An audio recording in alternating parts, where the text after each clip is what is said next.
Chapter 1. No Pain, No Gains. I believe in sweat equity. By that I mean actual physical labor, the kind that makes you ache with exhaustion yet fills you with pride the moment your head finally hits the pillow. I always have. It was just one of those things that was built into my DNA.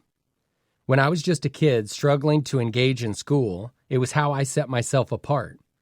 Maybe I wasn't destined to be the valedictorian, but I always knew I could rely on my ability to work harder than anyone else.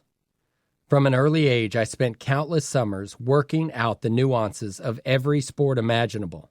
I pounded the pavement selling books door to door till late into the evenings.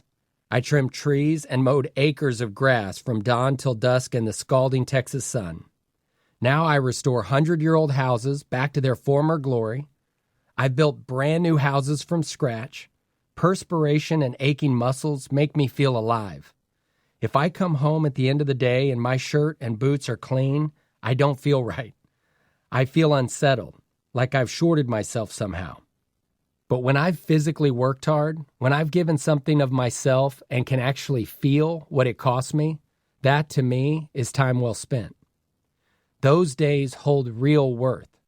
I remember one time when I was a sophomore in high school, my granddad JB took me out to his ranch to help him dig some post holes for a fence he planned to build. JB had another errand to run, so he dropped me off and told me to get to work until he came back around lunchtime. I'm a very competitive person, always trying to prove myself. I think I got that from my dad. In our house, when the mail came, it was a race to see who could get back with it first. If you ordered a pizza, it was a competition to see who could eat it the fastest. JB was always messing with me about being a city boy, so when he left me there, I thought, I'll show him. I'm going to dig some holes. If you've ever seen a post hole digger, it's not a real comfortable tool to use. You've got a shovel handle on your right, and you've got another shovel handle in your left, and at the bottom, two thin shovel heads come together. When you stab it into the dirt, you pull those two handles apart and it closes the two shovels together. You pick up some earth and you drop it right next to where you dug it up.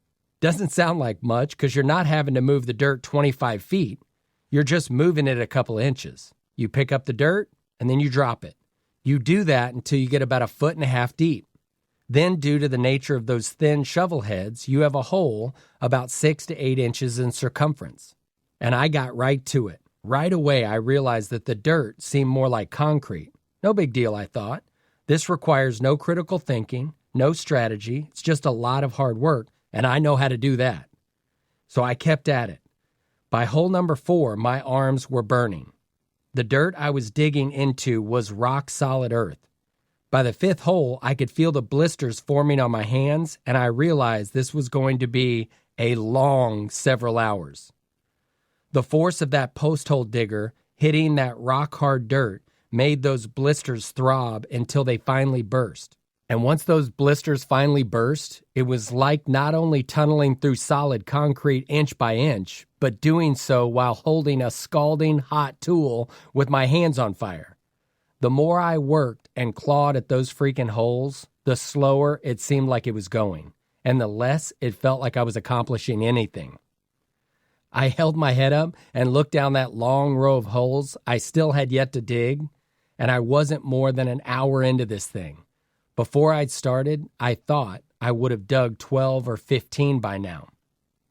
I was down on my hands and knees for like 15 minutes trying to catch my breath, a little frustrated and a whole lot embarrassed.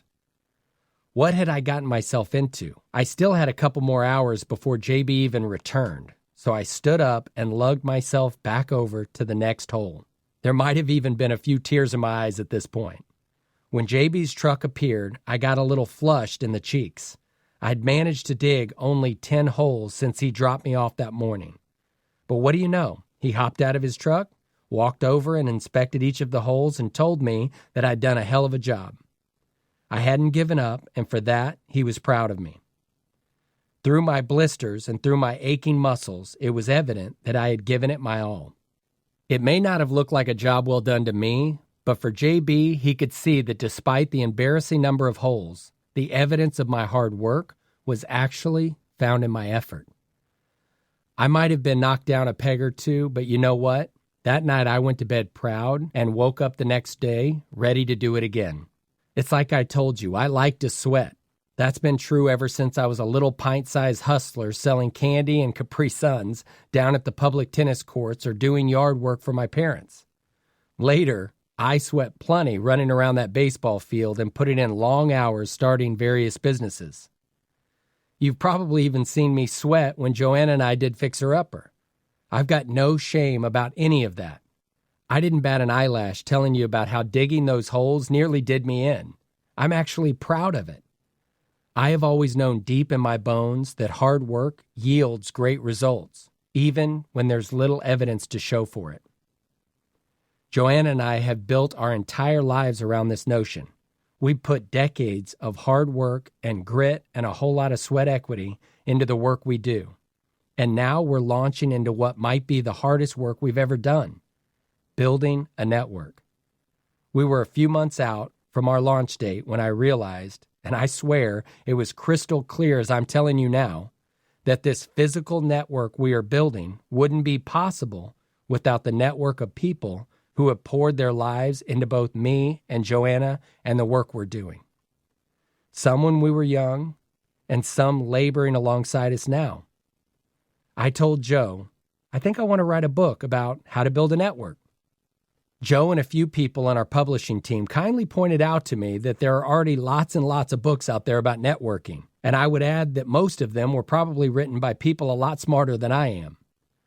Books that I'm sure have a ton of extremely useful tips in them, but most of those books focus on how to network. Network, the verb. How to go into the world and meet people who can turbocharge your career. But that's not at all what I'm after, and not at all what you'll find in this book.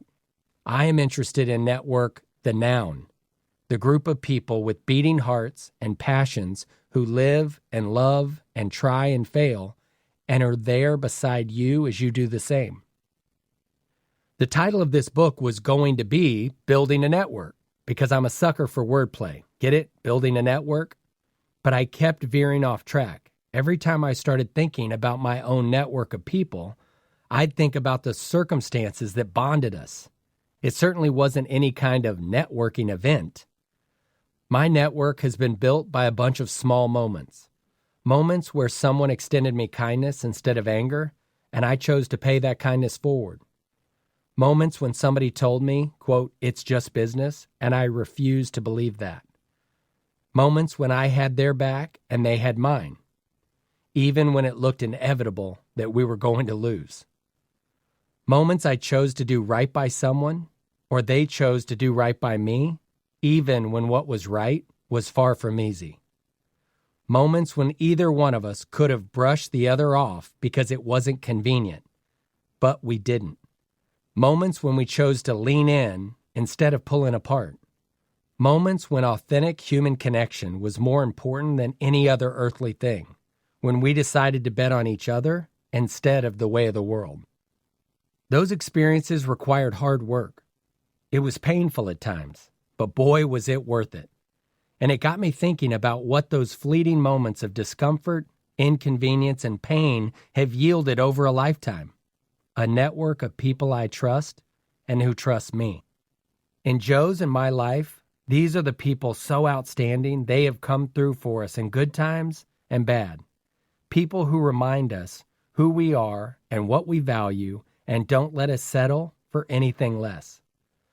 People who have our confidence because they can be counted on no matter what. People who have lifted us up and who know that we will do the same for them. A network like this does not come easy. To say it requires sweat equity would be an understatement. It requires faith in people. It requires trust. It requires hope and lots of very hard work. Not necessarily the kind of hard work that makes your back ache or your hands throb, but equally hard, fulfilling work. Because sometimes you can surround yourself by people and still feel utterly alone. But you work to find one person you can lean on, and that's one connection. You work to find someone else who believes in who you are, not what you can do for them. That's another connection. Before long, you've got a series of connections that hold you up. And this work, when done, can yield a network that can sustain you for a lifetime. A network like the fence I was building at my granddad's ranch. A single post may not be worth much, and building it was painful. But connect it to another post, and then another, and what you've gained is something strong, something reliable, something that can shape the world. Bottom line, you get what you work for.